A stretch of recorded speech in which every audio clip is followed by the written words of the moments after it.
So in warlike scenarios, you got to remember that certain things happen. First of all, the victors write the history. Second of all, because there is no telephones, there's no computers, there's nothing that a person can communicate at great lengths to another person, information that they would need to know about something that just happened. You can often have an entire nation disposed and the surrounding nations not even really be aware of it and still actually think that they're communicating with the leaders of that nation. And that's done through the signet rings, the actual seals, the symbols that represent the culture.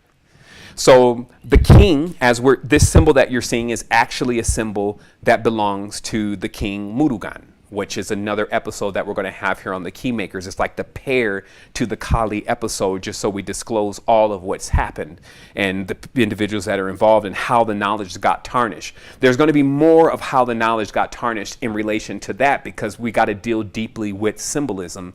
And this is an example of that symbolism. And who were, you said kings. So who are these kings post-deluge?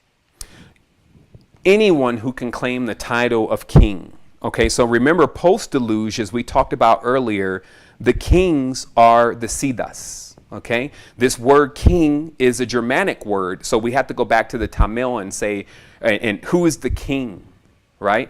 And the king is based on spiritual attainment, and I'm working on finding just my chart of that spiritual attainment really briefly. And I guess this may give us some little insight right here.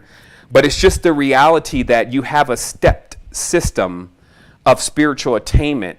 And whoever reaches the top, which is not really a competition, because at the end of the day, you're going to have to practice extreme aesthetics to be there. So even if you're thinking, I'm going to become the highest Siddha so I can become king, you're never going to get it. That's almost like saying that you want to activate your meditative powers or your astral travel so you can control everybody. And anybody who is aware of those powers know that they shut off when you're trying to do things like that.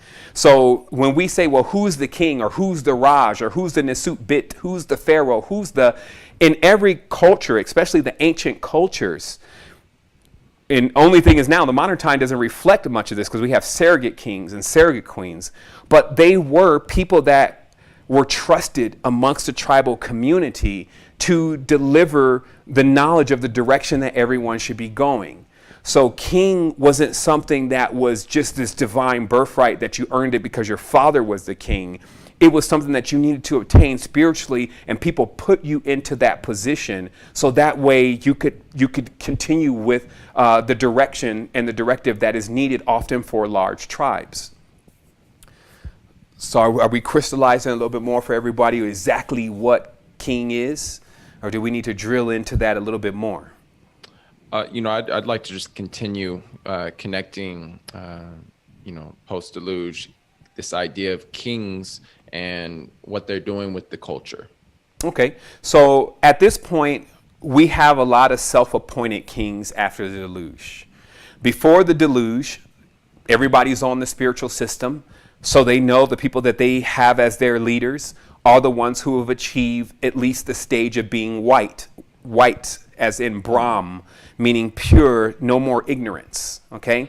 So those who had achieved that state naturally went into that position. That's like when you see the council of elders, right? You always see the council of elders, they got the beards and everybody's old, they know about the knowledge, etc. So when we're dialing into all of this, what we're saying as who is the king, we're saying that before the deluge, the kings were appointed based on their activities.